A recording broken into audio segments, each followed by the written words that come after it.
Welcome back. In this video, I'll show you how to send photos as documents in a community group on WhatsApp. Sometimes, you may want to share high-quality images or preserve the original file format. With these simple steps, you can do just that. Let's dive in. Step 1. First, open WhatsApp on your Android device. Step 2. Next, open your community and tap on the group you want to send the photo to. Step 3. Click on the attachment icon, usually represented by a paperclip or a plus sign. Step 4. From the options that appear, select Documents. Step 5. Now, browse and locate the image you want to share from your device's storage. Step 6.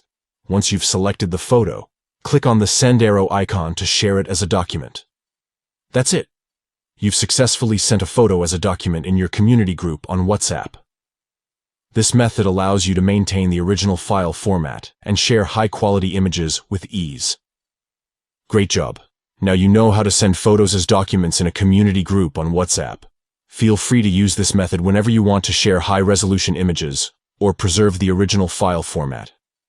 If you found this guide helpful, don't forget to give this video a thumbs up and subscribe to our channel for more useful tutorials. Thanks for watching.